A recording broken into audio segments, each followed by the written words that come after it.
All right, so let's take a quick look at what we did last time. And the focus of this lesson is going to really be about um, going back.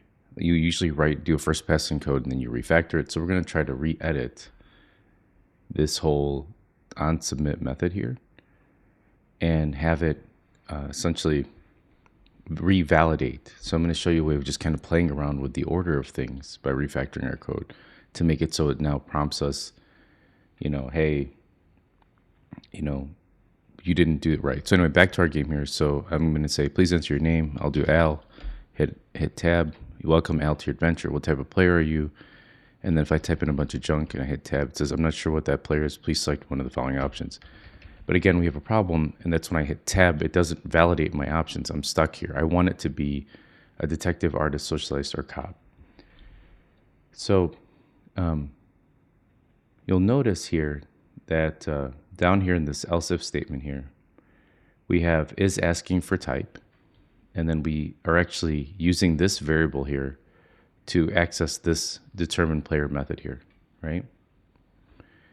So what I can do here is I can tweak this else if here, and I can even just knock out, no, I'll keep this else in there. We'll just modify it a little bit more. But what we can do is change this around a little bit so that we reprompt them. Instead of I'm not sure what it is, we can turn this into one of these options, right? So so right here, we're saying is asking for type. So why we set this to true, and this is what fires this off to say, hey, you know what? This is false. We're going to jump over this method here, this if statement here. We're going to skip that because is asking for name is done. That's set to false. And then once we hit tab to resubmit, right, which is what this does, right? If it can get code down, if we hit tab, it's going to rerun the on submit method, and then it's going to see that this is false, and it's going to skip over it and go inside of here.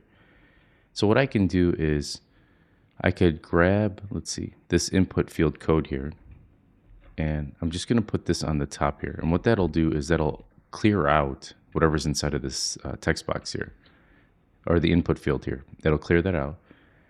It'll player type will get access to whatever the entered text is, right? So this will say, hey, you know what? We're going to clear this out, but we're going to register it. And if the player type is unknown, right? Unknown, remember, it always defaults to unknown. So whatever I type in, I typed in a bunch of letters. If it's none of these, it'll default to unknown. So if it defaults to unknown, what I can do is I'm going to actually just pause the video and I'm going to just clear up this output text here so that you can, well, let's do this. Let me grab is asking for type. I'm going to set that back to true here. So let me just set this down here. And then what I'm going to do is pause the video and just fully write this out because I don't think you need to watch me type all this. All right, here we are back in the lesson here. All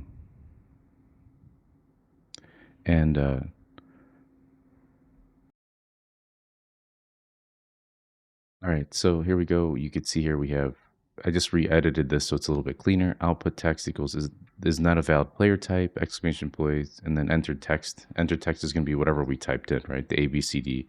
Please choose one of these types, type your choice, and press tab to continue. So when you press tab again in here, it's going to set is asking for type to true. It's going to keep that equal to true, and it's just going to call on submit. It's going to jump all the way back down here again. Now, the else statement here is where we're going to adjust the logic so that we can proceed. All right, you can see here it says else only proceed when they select the valid type. Output text, that's this box. And then I have this information in here. Your adventure begins. Is asking for type becomes false. So we no longer run that. And then we can move on to the next section of our code. All right, so let's briefly run through this script. Just kind of starting from the beginning. I'm going to go ahead and press play. And just so we can kind of see how this code works. So it says, please enter your name and press tab to submit. We don't really put any validation for the name. They could just really enter whatever they want, or they could be no name if they want. But that's, the please enter your name is in start. So I'm going to go ahead and name it AD and then hit tab. And let's scroll down a little bit.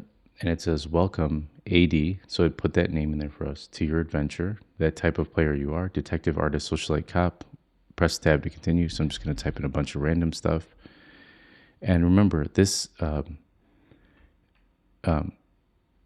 we're just checking if it's null, right, or empty. If we entered the text, we just input the regular name, the unknown, and then this one, it's is asking for name equals true or false, right?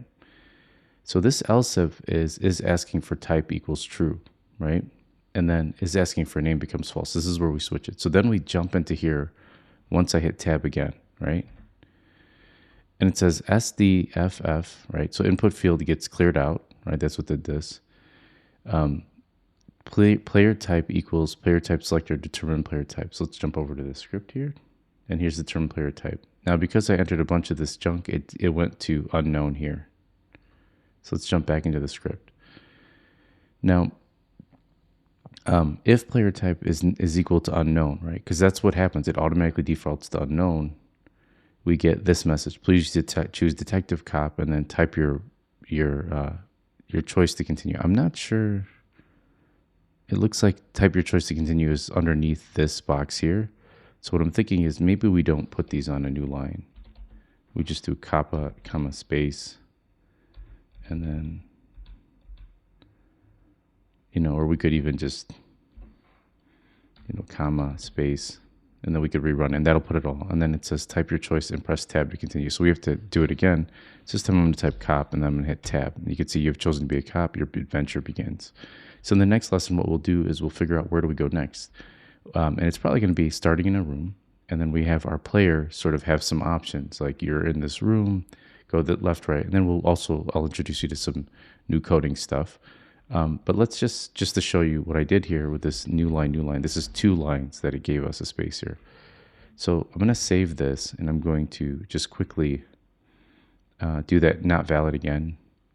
And I'm also going to just allow it to be unknown. So I'm going to hit tab. So no name to your adventure, what type of player, hit tab. And then we got this type your choice and press tab. So detective, artist, socialite, and cop. Socialite made a new line to cop here, which again might not be necessary, but at least it gave us some good spacing. And then type your choice was there. So that was a good option, or a good way of structuring it here. This looks fine to me. All right, I hope you enjoyed that lesson and about validation checking. And remember, once we did select one of these, it'll say, is asking for type equals true. It takes us back up here. And remember, if player type equals unknown, it does this. If it does not equal unknown, that means we actually typed cop. It'll automatically jump over this to this.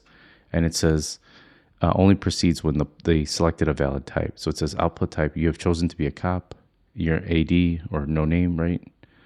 Your adventure begins. And so let me show you that one more time. So I hit cop here. That is a valid type. And it says you've chosen to be a cop, no name, right? No name is in here. Your adventure begins. And then is asking for type equals false. And now we can say, okay, we either call another class, which handles room control, or another method or something. And again, I'm going to teach you a little bit more, like a new programming construct in the next video.